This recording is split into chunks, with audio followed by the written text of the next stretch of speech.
বাঁশগাইরা বেড়া দিলাম, লাগাইলাম দরিয়ার গুণা, নৌকার ভিতরে ফালদা আইছে বুলাটা কি আর আইছে কইয়ের ফোনা, ভিটার গর্তের ভিতরে ঘুইসাপ এটারে আমি খোসাই, রোদ্রের মধ্যে কাজ কইরা বৈশা বৈশা আম খাই। আসসালামু আলাইকুম গাইস, আশা করি সবাই ভালো আছেন। আমি আলহামদুলিল্লাহ আপনাদের দোয়া এবং আল্লাহর রহমতে ভালো আছি। তো আজকে পুকুর পাড়ে আসছি, মূলত পুকুরের যে গুইসাপগুলো ছিল গুইসাপগুলো কিভাবে খেদানো যায় সিস্টেম করার জন্য। আর মূলত আমাদের বাঁশ দিয়ে একটা বেড়া দেওয়ার জায়গা ছিল, এই বেড়া দিতে হইব, তারপরে আবার অনেক কাজ আছে এগুলো করতে হইব। তো আইসাই দেখতেছি একটা পোনার যাক খুবই সাইডে এসে রয়েছে, এটা সুন্দর মতো সাইড করে দিলাম, তারপরে নৌকাটা হিসতেছি। তো হিসার সময় নৌকার ভিতরে দেখলাম একটা বড় বুলাটাকি, আর এদিকে চাস্তো ভাইরা হাতে আসলো, আইসা দেখলো যে কিভাবে স্ট্যান্ড দিয়ে ভিডিও করতেছি, কেমন হয় বা কি আসে বিষয়। তো শাস্তর আমি দেখাইতেছি নৌকা হিসার পরে যে নৌকার তলির ভিতরে একটা বড় বুলাটাকি আছে। তো বুলাটাকিটারে সাইডে দিতে হয়তো বা এটা পোনা যাক সহকারে একসাথে এইখানে আইছিল, আইসা আটকা পড়ে গেছে গা। তো এটারে আমি সুন্দর মতো সাইডে দিব। আর এই যে দেখতেছেন আমাদের নৌকার ভিতরে আমি পাইছি কইয়ের বাচ্চা, ঠিক আছে। কইয়ের পোনাটা দেখতে আমার খুবই ভালো লাগতেছে, যে কই মাছ যেগুলো ছাড়ছিলাম ওইগুলো পোনা ছেড়ে দিছে, পোনাও মোটামুটি আলহামদুলিল্লাহ বড় হয়ে গেছে গা, ঠিক আছে। এটা দেখে খুবই ভালো লাগতেছে। কিন্তু ভালো লাগতেছে না আরেকটা বিষয় দেখে, যে ভিডিওটার ভিতরে বড় গর্ত কইরা গুইসাবে একবারে বাসস্থান বানায় লাইছে। তো এটা কিভাবে খেদানো যায় এটা নিয়ে চিন্তা ভাবনা করতেছিলাম। তো করতেছি, আব্বাই আইতাছে, আব্বাই আসতে থাকুক, ততক্ষণ আমি বাঁশগুলা গাইরে লাই। এই সাইডটা দিয়ে যে ঝামেলা ছিল, এই ঝামেলার কারণে এই কচুরিগুলো আর কলমির লতগুলো রেখে দিতে হয়েছে। তো এইগুলারে ভাবতেছি যদি বর্ষাকালে সইরে মইরা জায়গা পুরা পুকুরে, তো যার কারণে এখানে গোসি দিয়ে গাইরা তারপর আমরা রশি দিয়ে বেড়া দিয়ে দিব। তো আব্বাই যেহেতু নাই, একা করতেছি, তামিমাও নাইকা যে ক্যামেরাটা ধরবো, তো যার কারণে আমি আর কি ভিটার উপরে আমার স্ট্যান্ডটা বসাই দিছি, বসাই দিয়ে তারপরে ভিডিও করতেছি আর গোসি কাটতাছি। তো ওয়েদারটা মোটামুটি ভালো ছিল, এরকম মেঘলা আকাশের ভিতরে কাজ করতে মোটামুটি ভালোই লাগে। তো তারপরে মনে করেন যে আমার নৌকার বাঁশ কিছু শর্ট পড়ে গেছে গা, আমি আনছিলাম 3 আড়ি বাঁশ, তো 3 আড়ির ভিতরে 1 আড়ি কাটা জানি চুরি করে নিছে গা। তো যার কারণে এখন আপাতত 2 আড়ি আছে, 2 আড়ি থেকে 1 আড়ি আমি বেড়া দিতে যাই লাগাই দিছি, আর 1 আড়ি এখানে আপাতত আছে আর কি। তো 1 আড়ি দিয়ে যতটুকু পারি ততটুকু দিতে থাকি, আবার তো কিছুদিন পর বাঁশ আনতেই বই, তখন ইনশাল্লাহ লাগাই দিব মনে। তো মোটামুটি আমি অনেকখানি কাজ করছি, তো অনেকগুলা গোসি কাটছি, গোসি কাটার পর আব্বাই বসছে। তো আব্বারে এখন আবার আগুয়ে লইয়াই হইব। তো আব্বারে নৌকাটা ঘুরে আবার নিতে মেহনত লাগতেছে, আর আব্বাই যেহেতু ফেনা সাফ করবো, তো যার কারণে আব্বাই নাইমা পড়ছে আর তামিমরে কান্দ করে লইতেছে।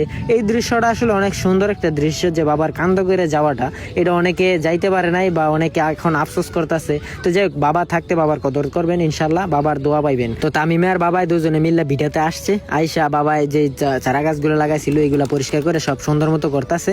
আর আমার জন্য একটা আমান ছিল, রোদ্রের ভিতরে বসে ক্লান্ত হয়ে গেছি, তো আমরা খাইলাম। তো খাওয়া দাওয়া শেষ করে তামিমের হাতে ক্যামেরাটা ধরাই দিয়ে আমি আর আব্বাই দুজনে মিললে এখন কাজ করতেছি। 1 আড়ির মতো বাঁশ আছে, এইগুলা ওই সাইড দিয়ে কচুরি যে জায়গাটা ছুটে যাইতেছিল ওই জায়গায় গিয়ে লাগাইতে হইব। আর এই ফেনা সাফ করতে গিয়ে আব্বার অবস্থা খারাপ হয়ে গেছে গা, অলরেডি 9 মাস চুলকানি শুরু হয়ে গেছে গা। আরো তো ফেনা পুকুর ভরে রয়েছে, ওইগুলা সাফ করতে না জানি কি অবস্থা হয়। 2 বস্তা চুন দিছি, তারপরে 1 বস্তা মোটামুটি লবণ দিছি। তো লবণ আর চুন দেওয়ার পরেও রিয়াকশন এখনো চলতেছে, পুকুরে নামলে এই চুলকানি হইতাছে। তো দেখি মৎস্য বিশেষজ্ঞদের সাথে পরামর্শ কইরা যে আর কি জিনিস দিলে পানিতে চুলকাইতো না, তো এই জিনিসটা দিয়ে ঠিক করতে হইব।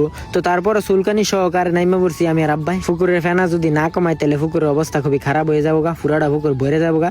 কিছুদিন আগে অল্প কটা ফেনা ছিল, দেখতে দেখতে ফেনাগুলো হঠাৎ করে ভরে গেছে। ওই যে আমার আব্বাই কইছিল না যে মুরব্বীরা কইতো যে একটা ফেনায় বলে একটা কচুরিয়ে বলে 1 রাইতে 7টা করে বাচ্চা দেয়, কথাটা আসলে সত্য, ঠিক আছে। তো এখন আপাতত যতটুকু পারি ততটুকু পরিষ্কার করি, যদি ছোটখাটো 2-1টা বদলি ফাইহা করে লইয়া তারপরে একসাথে কাজ করবো নি। আর নিজের কাজ নিজে করাই ভালো, কিন্তু এখন আপাতত পরিস্থিতির শিকার চুলকানি মুলকানি সহকারে মনে করেন কাজ করাটা অনেক কষ্ট হয়ে যেতেছে। তো তারপরেও করতেছি, কিছু করার নাই, কাজ করলে আপাতত ভালো লাগে। আমি আবার অবসর থাকতে আমার পছন্দ না, কাজ করি মাঝে মধ্যে, সময় পাইলে দোকানে যাই। আর বিশেষ করে সারাদিন এই মাছের চিন্তা ভাবনা করে আবার ভিডিও করতে হয়, অনেক সাইডে ভিডিও সারি। তো যাই হোক, এতটুকু সময় বার করে এইসব কাজ করতেছি, এটাই অনেক কিছু আপনাদেরকে দেখাইতেছি, আমি ফজেট করতেছি, আপনারা দোয়া করতেছেন, এটাই অনেক কিছু, ঠিক আছে। তো আমার ভিডিও যদি আপনাদের কাছে ভালো লাগে তাহলে অবশ্যই লাইক কমেন্ট শেয়ার করে দিন। হ্যাঁ, আপনাদের লাইক কমেন্ট শেয়ারে কিন্তু আমার ভিডিও করার উৎসাহটা আরো বাইরে জায়গা। তো যাই হোক, এখন আবার তো অনেকগুলা খেউ দিছি, খেউ দিয়ে পরিষ্কার করা শেষ।